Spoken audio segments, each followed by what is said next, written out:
ये है मेरा problem number 5 on the second law of thermodynamic. देखते हैं सब में क्या दिया हुआ है। A domestic refrigerator maintain a temperature of -10 degree centigrade. The ambient temperature is 35 degree centigrade if the heat leak into the freezer at a continuous rate of 1.75 kg per second. What is the least power necessary to pump the heat out continuously? Okay, क्या बोला यहाँ पे? What is the least power necessary to pump this heat out continuously? तो सबसे पहले जो मैंने आपको बताया था, जो ये हमारा हमने बना के रखा है एक चार्ट जिसमें कि हीट इंजन है, हीट पंप है, रेफ्रिजरेटर है और यहाँ पे लिखा मैंने इम्पोर्ट टर्म्स लिखे हुए हैं। तो ये भी केस किसका है? Domestic refrigerator. तो ये होगा रेफ्रिजरेटर। तो रेफ्रिजरेटर में क्या होता है? T1 T2। T1 मतलब क्या? मैक्सिमम टेम्परेचर, तो होगा कंडेंसर। T2 मतलब क्या? सिंक्स टेम्परेचर, मतलब क्या होगा वो? लोएस्ट टेम्परेचर, दैट इज होगा इवेपोरेटर। और you can in the normal day to day life में जो बोलते हैं वो होता है फ्रीजर। तो ये होगा, यहाँ से वर्क इनपुट देना पड़ेगा, तो यहाँ से हीट पंप आउट करेगा और कहाँ छोड़ेगा? वो एटमोस्फेयर को छोड़ेगा। कंडेंसर का मतलब होता है एटमोस्फेयर को निकलता है। तो हम लोग क्या करेंगे यहाँ पे? तो कंसेप्ट क्या है यहाँ पे आपका? आपको क्या फाइंड करना है? द वर्क इनपुट आपको फाइंड करना है। आपको Q2 दिया हुआ है। ओके, लीक मतलब क्या? यहाँ से ये लीक हो रहा है, इसको कंटिन्यूस लीक करना है।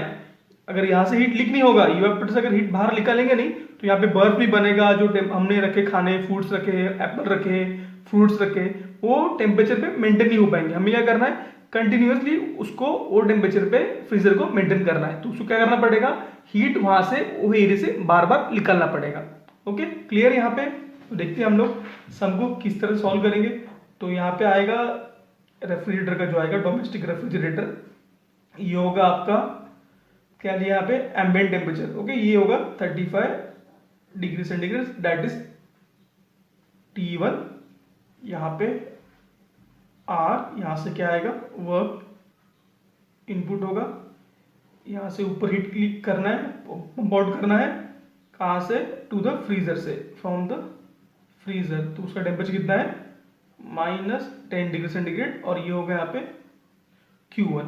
Okay, clear? आपको दिया है गिवन में क्या आएगा यहाँ पे? गिवन में यहाँ पे आएगा आपको ऊपर हेडिंग आएगा डोमेस्टिक रेफ्रिजरेटर। क्या आएगा? Domestic refrigerator. Okay, domestic refrigerator.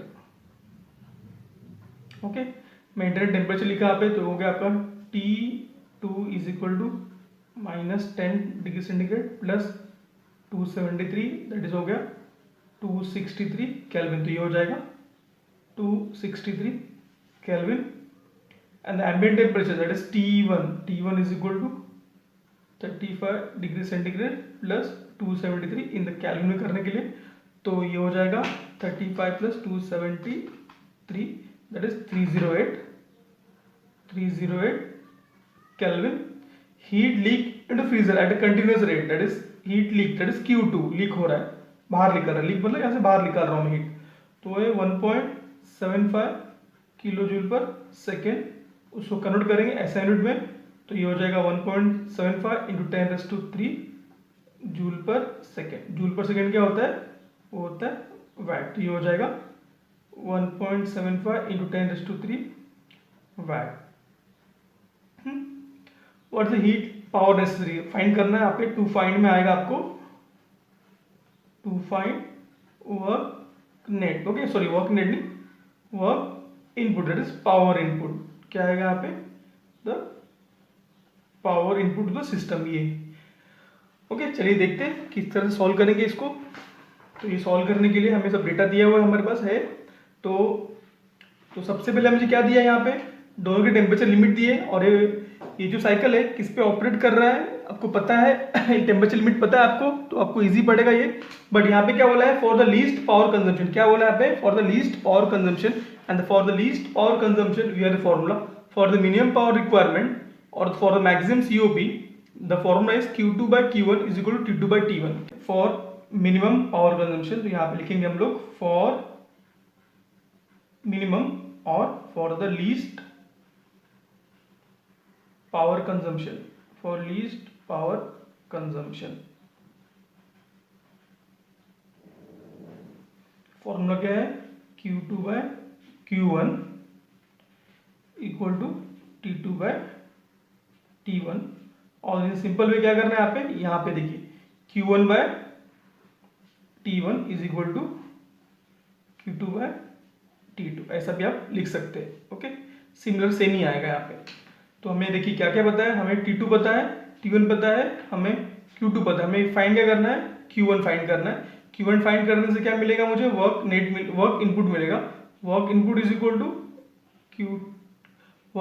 Equal to Q1 minus Q2, क्या होगा Q1 माइनस Q2 हो जाएगा। देखते हैं हम लोग ये भी फॉर्मूला किस तरह से डिराइव करते हैं। तो पहले ये निकालेंगे हम लोग, Q1 पहले फाइंड करेंगे, देखिए किस तरह से। तो ये हो जाएगा Q1, therefore Q1 is equal to, हम लोग Q1 को यहाँ पे लेके गए, देखिए तो Q2 is equal to Q2 into T1 यहाँ पे आया, डिवाइड बाय नीचे T2 और यहाँ पे सामने चला गया Q1, तो ये हो गया therefore Q1 is equal to Q2 into T2 by T1। Okay, is equal to Q2 कितना है 1.75 इंटू 10⁻³ T2 का वैल्यू कितना है, the value of T2 is 263, the value of T2 is 263, sorry उल्टा यहाँ पे अगेन ये T1 है, यहाँ पे T1 है, ये T2, तो ये वैल्यू ऑफ T1 इज 308, कितना है 308 डिवाइड बाय 263। यहाँ पे करेंगे solve, 1.75 into 10⁻³ into T1 is 308 divide by 260, that is T2। तो वैल्यू है मेरा यहाँ पे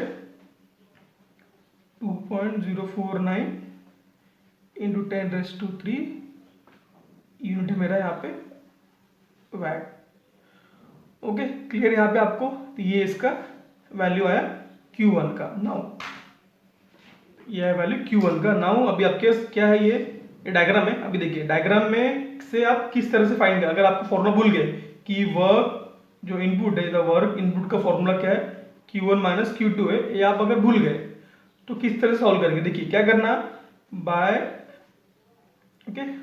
एनर्जी बैलेंस, क्या लिखोगे यहाँ पे, by energy balance at something point. क्या एट समिंग पॉइंट, अगर हीट अंदर आ रहा है तो पॉजिटिव, तो Q2 पॉजिटिव, अगर हीट बाहर निकल रहा है तो निगेटिव, Q1 निगेटिव। वर्क अंदर आ रहा है तो क्या होगा, वो भी नेगेटिव, तो वर्क इनपुट भी नेगेटिव, इक्वल टू 0। ये होगा आपका एनर्जी बैलेंस। तो आपको फाइंड क्या करना है, वर्क इनपुट। काम कीजिए, वर्क इनपुट को ओ साइड लेके जाइए, वर्क इनपुट को आप ओ साइड लेके जाओगे तो ये हो जाएगा आपका work input is equal to, ओ साइड गया 0 की साइड, तो ये हो जाएगा Q2 माइनस Q1। क्या हो जाएगा ये, Q2 माइनस Q1। सॉल्व करेंगे हम लोग यहाँ पे इसके लिए, क्या होगा देखिए, the value of Q2 is 2.049 into 10⁻³ minus कितना है, sorry Q2 1.75 into 10⁻³ minus 2.049 into 10⁻³, value is 299। कितना है ये, 299 वैट। ये रहा वर्क इनपुट का आंसर।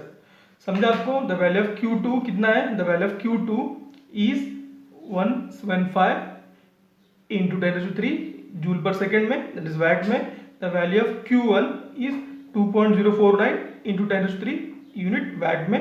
तो क्या हो गया, work input is equal to Q2 minus Q1। तो ये हो गया आपका, इतना अमाउंट आपको वर्क इनपुट करना है।